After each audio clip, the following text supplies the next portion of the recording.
Alright, what's going on, guys? It's Devin Reclaimed, back here to talk about cars. Today, something I got a bone to pick. Let's start with the news on the new world premiere of the Nissan Navara.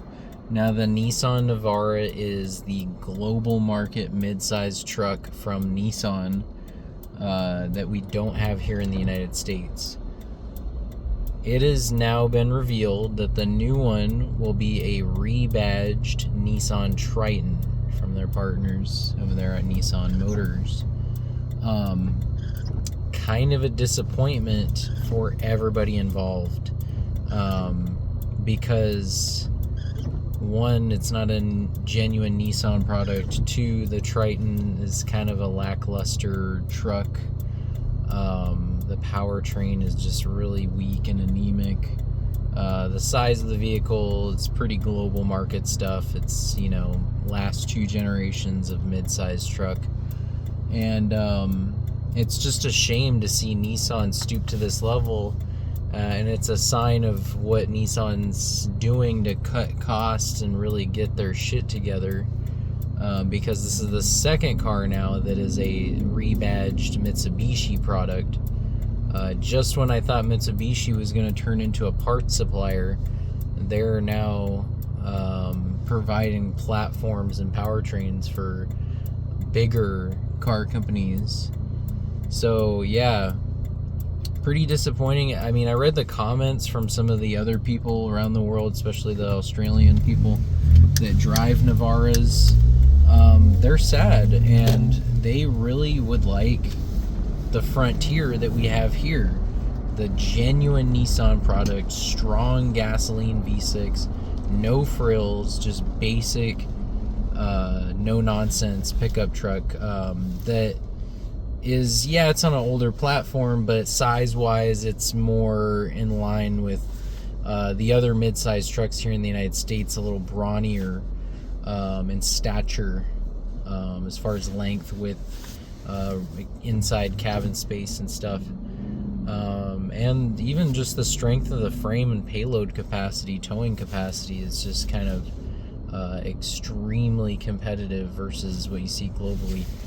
So yeah, kind of a shame to see that with Nissan. And the other part of this equation is they got a third truck that's also not a genuine Nissan product, and that's the Frontier Pro in China, which is a rebadged Dongfeng Z9.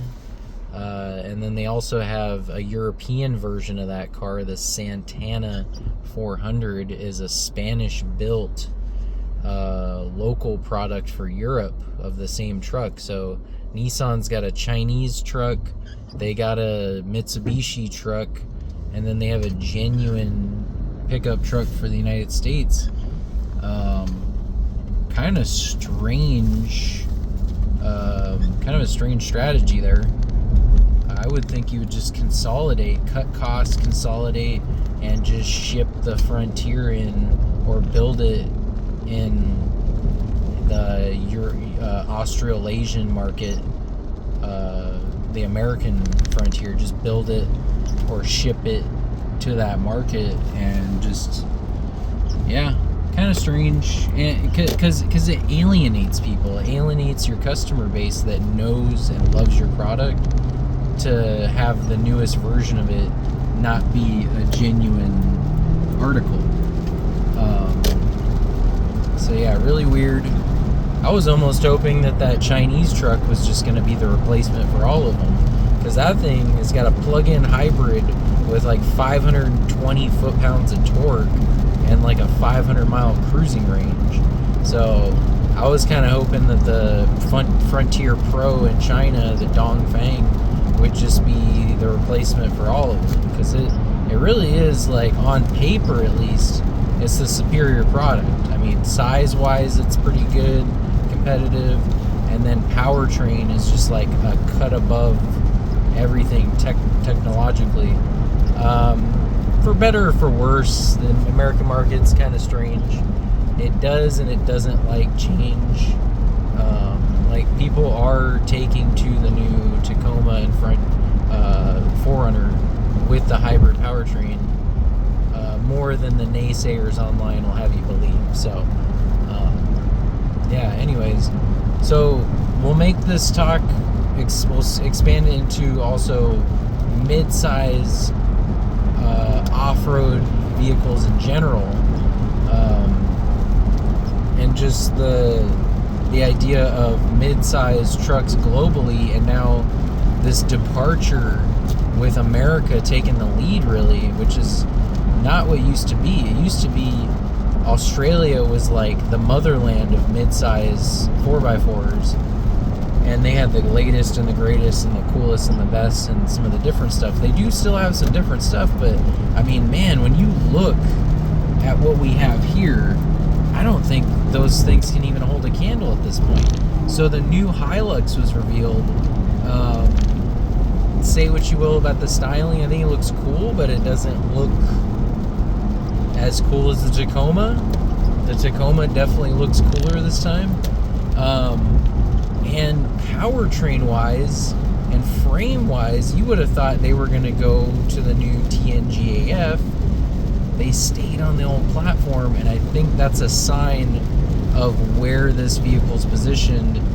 It's an emerging market truck now. The Hilux is strictly just going to be a global market, emerging market vehicle. Yeah, you can make the argument for a tried and true frame and a tried and true powertrain too, the diesel, but man, the 2.4 gas and with the hybrid just smokes the diesel. There's no competition. I mean, the diesels are not what they used to be. You still got to do AdBlue. They still have a bunch of electronics. I mean, this whole like doomsday prepper mentality about a diesel truck, it's just not there anymore. So yeah, I think the Tacoma is the better truck this time. The grass isn't always greener on the other side. And then you can just expand this out. I mean, I would say if you're in Australia and these other markets, and you don't have access to a Tacoma, which is a shame, I would go for the Ford Ranger. I mean, that is a global market truck that actually is competitive in this space where it's heating up a lot, and we're going to get to that too. So, I mean, the other one is the Colorado and GMC Canyon, the GM twins here in North America, because they are sold in Mexico and Canada too. That 2.7 four-cylinder turbo, it makes so much power. It made so much sense why they got rid of that Baby Max diesel, because this four-cylinder gas that uses a cheaper fuel, a fuel that you don't need to add blue to, and makes like twice as much horsepower, quite a bit more torque. Yeah, that thing too smokes a Hilux, smokes a Triton, smokes an Isuzu D-Max. I mean, yeah, it's right there up with the Ranger and most of the powertrains. And then what's the other one? I mean, the Gladiator is sold globally. The Gladiator is very competitive when you position it against those other foreign market mid-size trucks, especially given that it's so modular, and then it's the only vehicle in its class really with the solid front axle until you get into the heavy-duty, like commercial grade vehicles. We're talking more of your daily drivable, what they call dual cab utes, mid-size pickup trucks with 4 doors. So yeah, that's how it's looking now. We're taking the lead, and there's more to come too, because you could say better late than never, but Dodge and Ram, I guess, is going to release that Dakota in 2028, it looks like. They're coming in at a weird time, because Tacoma's selling 250,000 units a year. Everybody's playing catch up and can hardly even get 100,000 units a year. with their dominance. They better have something special up their sleeve, like a V8 option that they used to have back in the Dakota, and just some really interesting stuff to draw people away from what you typically find in the mid-size truck. But we welcome it. The more the merrier. I know Ram has a mid-size truck in other markets now, but we're not getting that one. That's a rebadged Chinese truck, and we don't want that here anyway. It's a little bit smaller in stature anyway. And then the other one is Kia and Hyundai. Don't count them out. Korea is an industrious and technical powerhouse. They got the Tasman now in Australia, and to be honest, when they were building it, they were aimed at the Ranger. It's size-wise is closer to Ranger and even better the Gladiator, especially the way it looks. Looking at a Gladiator right now, actually, as I'm driving, and I could see a Kia there in that kind of size range. But they need a better powertrain. I would say the base model has got to be that, what is it, 2.4 turbo 4-cylinder hybrid that's going in the Palisade and the Telluride.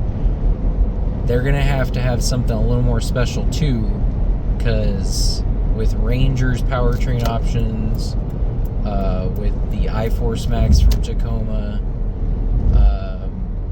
I mean, this could even leave the Frontier in the dust with just that one V6 as their one pony trick. Yeah, that Tasman could be cool. And then Hyundai looks like they're going to be making their own mid-size truck as well. So it's going to get really hot in the mid-size truck category as people leave the full-size truck category, and they realize they don't need that much truck for their daily family duties, and they should leave that truck segment to work vehicles and just super, I don't know, you do whatever you want with your truck, but I think some people are realizing that they can daily drive a mid-size truck better. The prices are getting crazy on the full-size trucks, so they're moving down into mid-sizers that are a little more reasonably priced, a little more reasonable to drive around town, park, that sort of thing. So that space is going to heat up. So a Dakota coming, a Tasman coming, a Hyundai, whatever they're going to call it, and we'll also get into body-on-frame SUVs built on these same platforms. That segment could begin to heat up. It really needs to heat up. And I might be a little bit biased here because I drive a Lexus GX 460, which is a fancy Land Cruiser Prado, which is built on their mid-size truck platform, like the Tacoma. And the only things in this space right now really are the Bronco, built on the Ranger platform, the 4Runner, and the Wrangler. But we obviously are hearing stuff from Nissan that a Xterra is coming. And now today I even read an article that they want to build a Pathfinder on a body-on-frame too. And here's my opinion on that. I think the Pathfinder already... This is one of those cases where, you know, they make an argument for the name recognition and the brand recognition, and then they keep a name around just because of brand recognition. Like they did this with Rogue. They came out with that Rogue Sport because people know the Rogue. But the Rogue Sport was a Nissan Qashqai that they imported here and called it a Rogue Sport just because people know the name Rogue. Well, that didn't help its sales, and it went away. I think it is a different vehicle. It has its own identity, and they should have gave it its own name. The name recognition really didn't save that vehicle. And I think the almost similar case can be made for not putting the Pathfinder on a body-on-frame, because people know the Pathfinder now for being Nissan's 3-row family crossover. And I think it's a little too late to start changing that up, even though they had a history of it being body on frame. It's kind of strange because it went back and forth. It was body on frame, then it was unibody, then it went body on frame, and then went unibody again, stayed unibody. I think it's time just to stay unibody. It's in that space with other unibody 3-row crossovers. I think it should stay there, but with this caveat, and I'm sorry, this is we're kind of going down a rabbit hole outside of the original conversation, but I feel very strongly that they shouldn't do this. Pathfinder should go longitudinal engine, rear-wheel drive bias, 4-wheel drive offered, crossover on a unibody platform, and do what Durango's doing, but what Explorer learned to do, and now Mazda CX-90 is doing, is a mainstream unibody crossover that is rear-wheel drive bias. It allows better powertrain options. It also allows for a better driving vehicle, like dynamically, but also better towing with those better powertrains, like 6-cylinder turbos, and even in the Durango's case, a fucking V8. And others may learn from this, because that Explorer that was a big deal that they did that, and it's a big change that really worked out for them, without having to go to a luxury brand. But look, it offers you a luxury car to base, or it offers you a way to get a luxury car on that platform with already a very dynamic platform. So yeah, Pathfinder, please don't do that. Do this instead. Let's reach back in history, maybe not history so much, but a current name that's still kicking around, the Safari from Nissan. And this is my plan. This is kind of what I'm thinking, is the Xterra can go directly for the Wrangler and Bronco, even do like an open air kind of experience. However Nissan wants to do that, top off, doors off, you can do it in a different way. It doesn't have to be an exact copy. And you can see this with the Jeep Recon. I mean, just removable glass, but the structure of the car still stays. But the Xterra could go for that route, but a Nissan Safari could go more a traditional SUV, akin to the 4Runner versus the Prado. So the Safari could go directly for the Prado, and then the Xterra could go directly for 4Runner in a sense, but more towards the American market, the Bronco and the Wrangler, with the open air, kind of a big side-by-side Polaris Razor kind of experience that they offer there. And then that Nissan Safari would be the better basis for the Infinity vehicle, which would go directly against and it would be the same recipe as the Prado Lexus GX550. So an Infinity Safari, or an Infinity based on the Safari, and then the Xterra can sit alone and be the open air experience. I think that's a better strategy. That's thinking way ahead, and that's using that platform for many, many, many vehicles, and then just recouping all of your economies of scale type stuff. So mid-size vehicles, I mean, I want to talk more about mid-size SUVs. I love these. But yeah, I just wanted to do that, cover some news, and then we'll pick it back up at another time. Thanks for watching.